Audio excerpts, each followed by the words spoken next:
we're going to do a fun thing here. Winners and losers in La Liga. So we'll give you some score results and everything, and we'll go through each kind of fixture, each kind of game, and just discuss it from a winners and losers point of view. Well, let's go winners/losers in this first one. Sevilla winning 2-1 against Atleti, by the way. And this is the December of discontent for Cholo Simeone. This is the first time Simeone has lost 3 league matches in a row. Not a good Christmas. There was a great tweet from the Spanish Football Podcast saying Atleti, after 17 games last season, 14 wins, 2 draws, 1 loss, 44 points. Atleti, after 17 games this season, 8 wins, 5 draws, 4 losses, 29 points.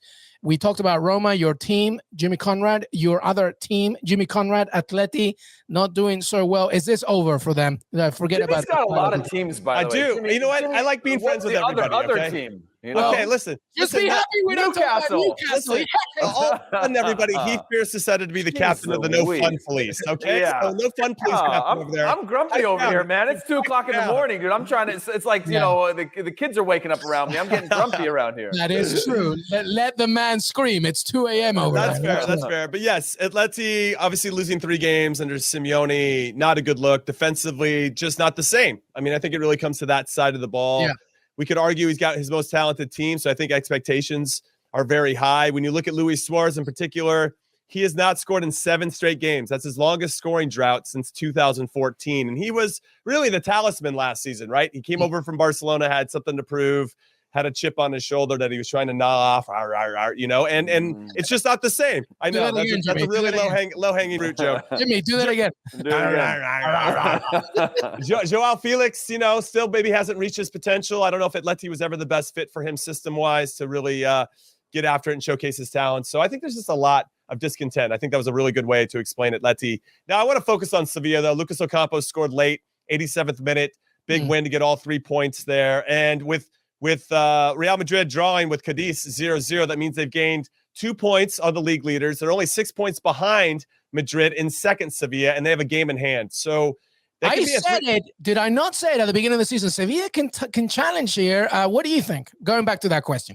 No, I think they can, but I wonder if they have the depth to compete, and also now the Europa League, because they fell into the Europa League, and it's their favorite tournament. That too. Sevilla's home stadium is where the final is going to be for the Europa League, and there's obviously going to be some expectation and some desire to want to be there to be in part of that game. So to balance all of that, I think is going to be tricky. I think for Sevilla, and it's clear that Madrid have a little bit more depth. They spend more money, so they have more depth. But Jules Koundé, by the way, what a player, huh? He is, and he was supposed to go to Spurs and didn't end up happening, right? Or Chelsea, excuse me. So it's going to be interesting to see. I think they'll be able to hold on to him this year, but we'll see if he moves in the summer. Yeah, if they want to answer all these questions, they got to hold on to him. Yeah. I like Sevilla. They've got the parts. They just got to keep everybody healthy. If they can do everybody healthy, then I think they've got a shot to keep Madrid under pressure. I don't think Atleti's going to do it, and I don't think Barcelona are going to be the 2 teams that are really on the heels of Madrid this season. I fully agree. And I think what I like about Sevilla is just the balance that they have within the squad, right? Usually when we see a Sevilla, you talk about unfortunately, we talk about them in the same vein as we do a Sociedad, but in previous years, not in the current context of things.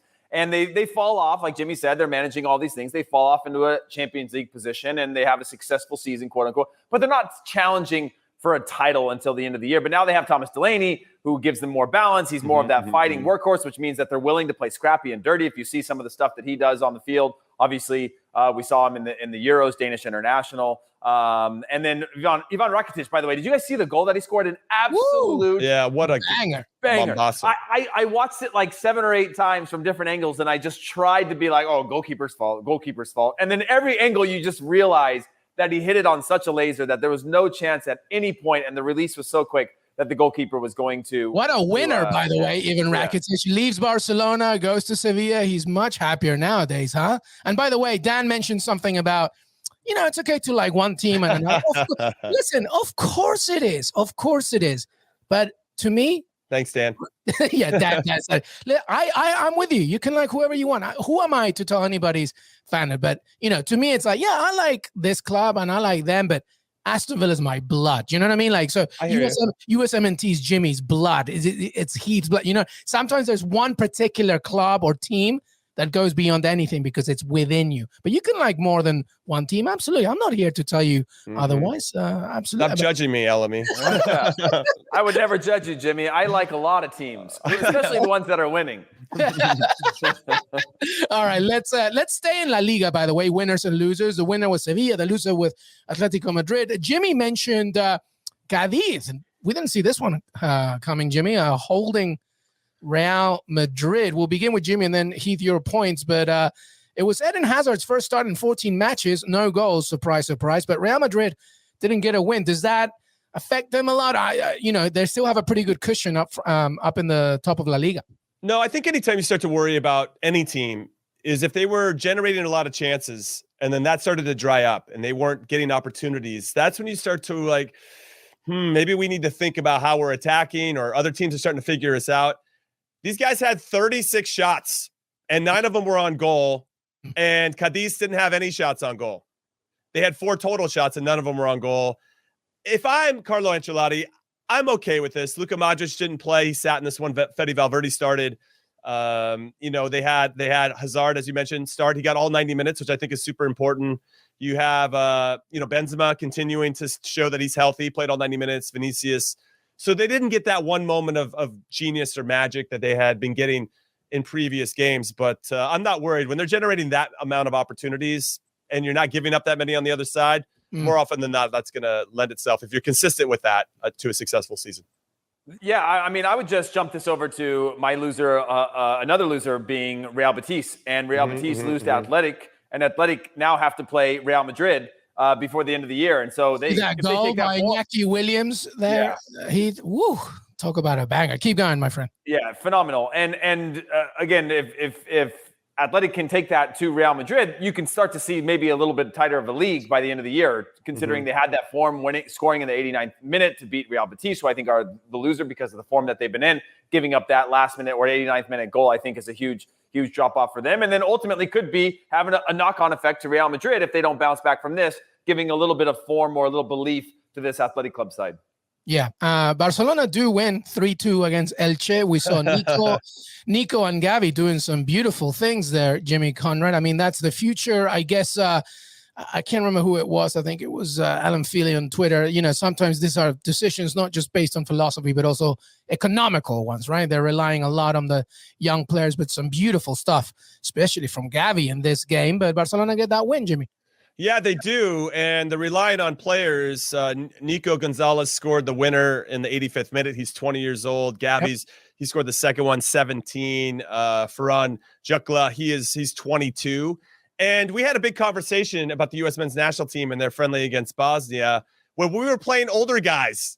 And all I said, I got it written on the side behind me, play the kids. And I love that Xavi and Barcelona in particular are just playing the kids. And yes, are they going to make mistakes? Yes. But we're also going to see some glimmers of their promise. And I think if you play them enough and give them a run where you can trust them to make mistakes, and they know that if they make a mistake, doesn't mean they're going to sit for a month, that they can go out there and be free to play, then you're going to get to see their potential in a way that maybe they can help you in a more immediate fashion, that you don't have to wait 3 years for them to play, and for the Barcelona's B team to really earn that opportunity. So fair play to Xavi. Obviously, some of his hand has been forced due to their situation, both financial and injury-wise.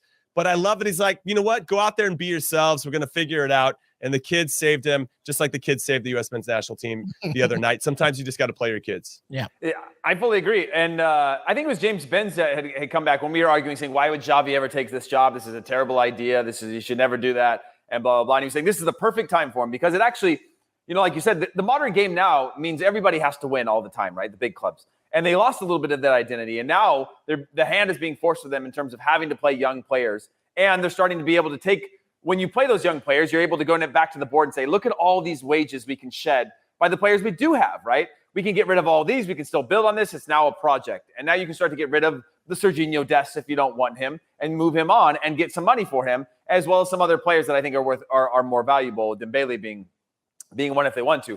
But when I watch this game, I watched this with my father-in-law who was like, oh, don't worry, Barcelona will do really well, and then they'll just have to fight it out at the end. And I was like, who's this guy saying this stuff? And then, of course, they got to fight it out at the end. And they did play really well. Like the style of football, the creativity, the confidence that they have, the tiki-taki that was back. It was just a really impressive performance in terms of an identity of the team, that comfort on the ball, moving the ball with purpose, having that emphasis in the attack to take players one-on-one. I just thought was a really bright sign of the future. Again, that inconsistency, as Jimmy mentioned, is going to be there with them playing young players. But, hey, they're going to make mistakes. But at least they're trying to build something and move forward. And it's not just, hey, we're a bunch of technical players. Let's see what happens. Yeah, we're going to keep it brief here with La Liga, but some other things to mention, by the way. Rayo Vallecano, 2-0 against Alaves. Rayo are 4th right now and boast the best home record in La Liga. That's 9 games, so 8 wins and 1 draw.